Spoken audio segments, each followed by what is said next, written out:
Hey there guys, buckle up because today we're going to be diving headfirst into a topic that's dividing neighborhoods across America. Homeowners associations or HOAs. So brace yourselves. Did you know that a staggering 84% of newly built single-family homes sold in 2022 are under the control of homeowners associations? They're like hyper-local governments, and in some cases, they wield more power than you would ever imagine, making you question if you really even have a say in your home in the first place. 57% of homeowners with an HOA dislike the whole deal, and a whopping 3 in 10 think that these homeowners associations have just too much power. So today, we're pulling back the curtain on the rise of HOAs, exposing the controversies, and delving into why they've become this necessary evil, stirring up trouble in our communities. Get ready for a wild ride as we unravel the untold story behind the numbers. So first, a general overview of the homeowners association problem. 84% of newly built single-family homes sold in 2022 belong to what's called a homeowners association, which are organizations that oversee properties in a community. Certain local governments require almost all new construction to have an HOA. They're rooted in the desire for municipalities to offload their responsibilities for taking care of things that you would normally associate with paying your taxes. Homeowners associations provide value to owners. But there's been a backlash to HOAs because of some homeowners' negative experiences. When I first bought this house, I was very excited. Seemed like it was a very nice, cozy, close-knit community.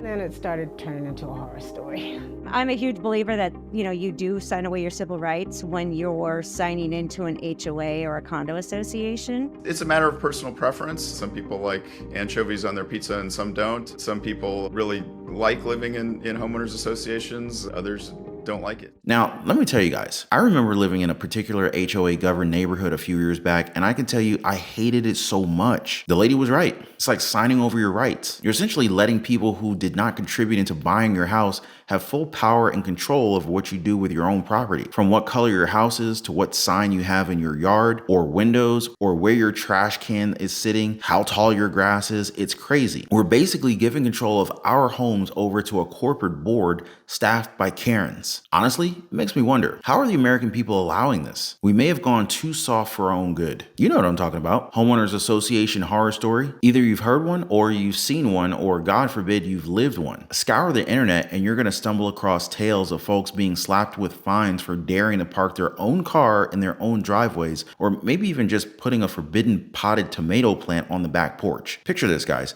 So a guy in Tennessee returns from vacation only to find his car missing. Not stolen, but towed by the HOA. For what reason? Oh, a flat tire. Then of course there's the Maryland resident hit with a $40,000 fine because her fence dared to exceed the acceptable length by a mere 8 inches. Oh, and a Missouri family faced the threat of jail time for installing a playset that, brace yourself guys, happened to be purple. Now, I wish I was making these up, but these are real stories of real people online. Common interest community. That's what they call these neighborhood setups. Essentially, it involves real estate where owners pitch in for shared amenities and upkeep of common areas. Enter the Homeowners Association, or HOA, a self-governing body that writes out rules for everyone in the common interest community, be it the homeowners or the renters. The HOA is typically managed by a board of volunteer homeowners, though they might enlist for a for-profit management company for day-to-day operations. Now, new homeowners are increasingly finding themselves in HOA-governed territory. In 2022, a whopping 84% of newly built single-family homes sold were part of homeowners associations,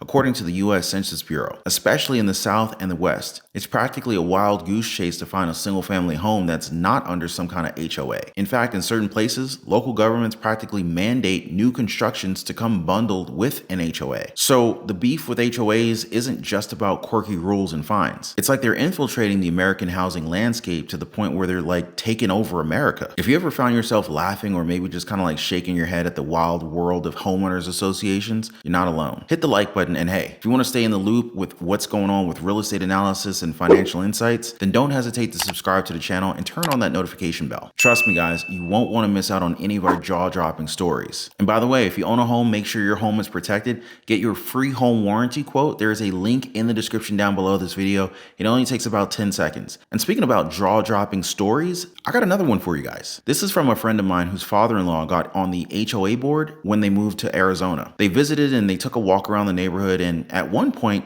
His mother-in-law made a big deal because some man had his garage door open. They asked her what the big deal was. She said, well, burglary. Well, sounds like his problem, right? What she probably really meant is that everyone was supposed to have their doors closed for a uniform appearance. You know what I mean? At their worst, you can definitely see some board members or people that just need and crave a little bit of power. And that's why more and more people actively choose to never live with an HOA. Now, part of the HOA sales pitch is how they're supposed to be boosting property values, but the reality is a little bit more complicated. So according to a 2019 study in the Journal of Economics, homes in HOA-run neighborhoods tend to cost at least 4% more on average, roughly $13,500 compared to non-HOA homes. However, the impact on property values isn't consistent across the board. A 2019 analysis of 3 U.S. cities by Critical Housing Analysis found that the home values in HOA areas were less than those in neighborhoods without them. The real issue here is that HOAs function like hyper-local governments,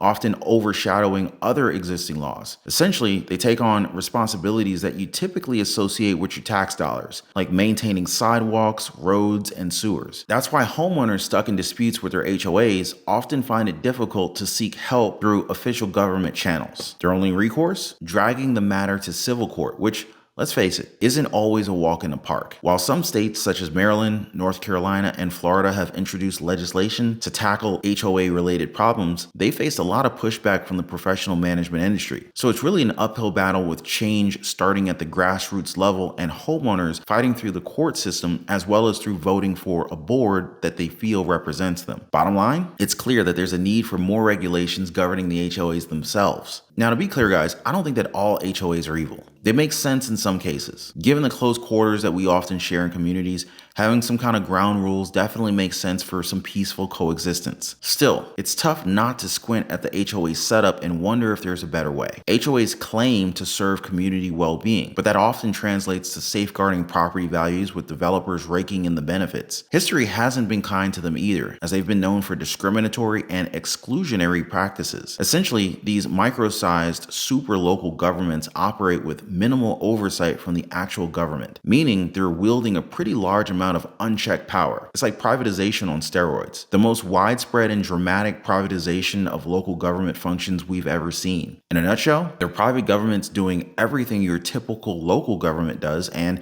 it's all flying under the regulatory radar. Plus, dealing with HOAs could be a real headache. If you got an issue with them, or heaven forbid, if they got an issue with you, it's not just a walk in the park or a walk around the neighborhood. These association rules aren't just gentle suggestions. They come with the weight of fines, liens, and in extreme cases, even foreclosures on your property. And trying to stand up to your HOA? Good luck with that. States and courts generally keep their hands off of it when it comes to HOA matters. Sure, there might be some statutes saying a court shouldn't enforce a particular HOA rule if it's totally arbitrary or against public policy, but those instances are very rare. Courts rarely swoop in on the day-to-day drama. The idea here is that the market is supposed to sort things out by punishing HOAs with bad rules or over-the-top enforcement. Supposedly, people won't buy in those communities and residents will flee. Nice theory, but in reality, many buyers don't fully grasp the consequences of living under an HOA until it's too late. Sellers can easily hide information about their homeowners association, plus the community as a whole wants to keep those property values up. In some places like New York City, you've practically always got to buy an apartment in a condo or a co-op building, and in a co-op, the board can even turn down prospective buyers. How's that for discrimination? When it comes to the courts, the attitude is often, if you don't like it, leave, or work within the community to change things. Use your voice. Good luck with that. But packing up and leaving isn't a walk in the park. It's a pricey and emotionally draining process. Serving on an HOA board isn't exactly a glamorous gig either. It's unpaid, it's thankless, and it's a ton of work. Sometimes the folks on these boards are the ones that are most gung-ho about laying down the law on their neighbors. It's a recipe for the same group of people sticking around, ultimately leading to a not-so-happy community. In the world of HOAs, you can think of everyone as a bit of a hero, a bit of a villain. Dealing with these mini local governments can be a mixed bag. They have powers that the regular government doesn't have, like dictating what signs you can stick outside your house. Thanks to the First Amendment, your freedom of speech is protected from government infringement, but private entities like HOAs can lay down the law. They can even decide where you park your truck, all to keep up with appearances and supposedly not make the neighborhood look too, in their words, quote-unquote working class. class. They might not openly say that they don't want certain people around,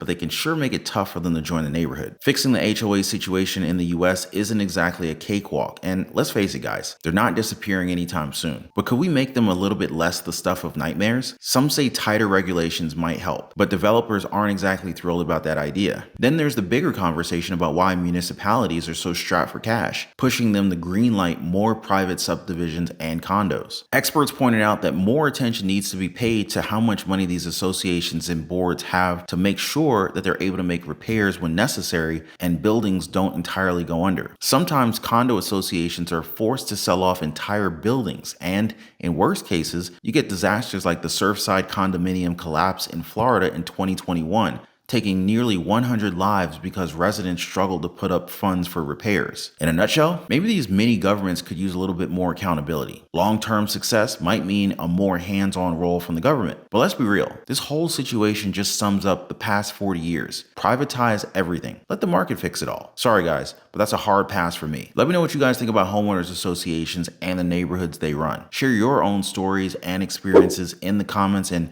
maybe we could pick it up again in another video. I'll see you guys on the next one. Till then, take care.